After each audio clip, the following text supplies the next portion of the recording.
सिसवन थाना क्षेत्र के भागड़ गांव में जमीनी विवाद सुलझाने गई पुलिस प्रशासन के साथ ग्रामीणों की झड़प हो गई, जिसमें 4 पुलिसकर्मी सहित एक ग्रामीण गंभीर रूप से घायल हो गए। सभी घायलों को अलग अलग अस्पतालों में भर्ती कराया गया है। घटना के संबंध में बताया जा रहा है कि सिसवन थाना पुलिस को सूचना मिली थी कि भागड़ गांव में कुछ लोगों द्वारा जमीनी विवाद किया जा रहा है। इसी विवाद को सुलझाने के लिए सिसवन थाना पुलिस दल बल के साथ वहां पर पहुंची थी, जहां पर ग्रामीणों ने पुलिस पर पथराव करना शुरू कर दिया। घटना के संबंध में बताया जा रहा है कि ग्रामीणों के साथ पहले पुलिस प्रशासन की तू-तू मैं हुई, उसके बाद पुलिस प्रशासन तथा ग्रामीणों में भिड़ंत हो गई, जिसमें 4 पुलिसकर्मी व एक ग्रामीण गंभीर रूप से घायल हो गए।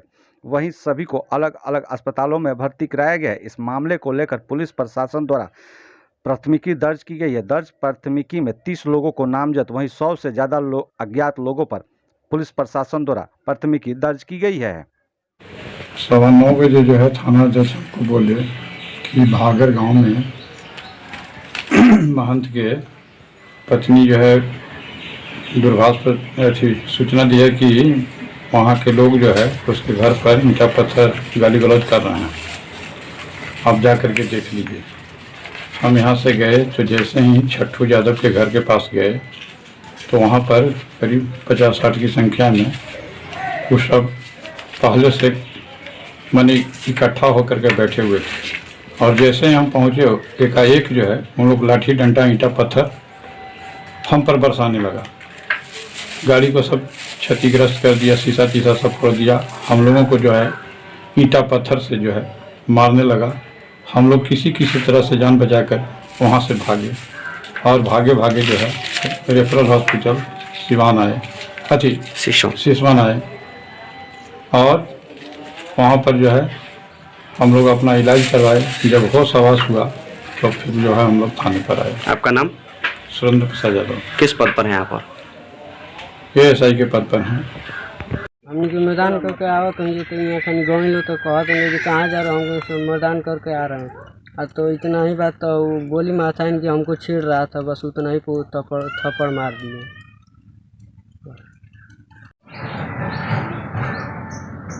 कल जो है यहाँ के महंत जो हैं वो तो नहीं गए थे, उनकी औरत ही जाती है थाना थुनी कहीं भी।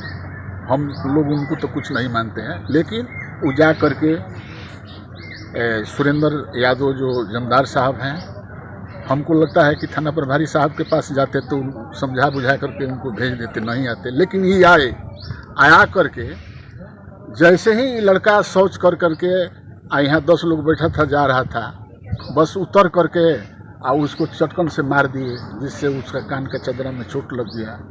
और यहाँ पर आए, यहाँ पर आकर के लोगों से कहा कि तुम लोग यहाँ पूजा पाठ नहीं करोगे, तुम लोगों का कुछ यहाँ नहीं है। फिर चले गए। थाना जाने के बाद 1 घंटा के बाद फिर वो आ करके इन लोगों के दरवाजे पर, जिस लड़का को चोट लगा है उनके दरवाजे पर खड़ा होकर के पूछ रहे थे। उसी में विवाद हुआ होगा किसी बात का, हम लोग तो वहाँ थे नहीं। विवाद हुआ उसी पर, अब का विवाद हुआ, तब तक रे तो रे वो अपना पुलिस भाषा में करने लगे। ये लोग मुक्का से मार उड़ करके शीशा उसा फोड़ दिया है। अपने से वो फोड़े हैं केस बनाने के लिए, अपने बचने के लिए। जो पैसा लिए हैं उसको पचाने के लिए, चूँकि गलती तो कर चुके हैं, अपने से फोड़ फाड़ करके और केस बना रहे हैं कि ये लोग पथराव किया है। पथराव हुआ रहता तो किसी को तो चोट लगा रहता है, तो चोट किसी को नहीं लगा है, पथराव नहीं हुआ है। मनगढ़ंत उनका कहानी है। वो जहाँ भी हैं होंगे इसी तरह का रवैया करते होंगे, बस।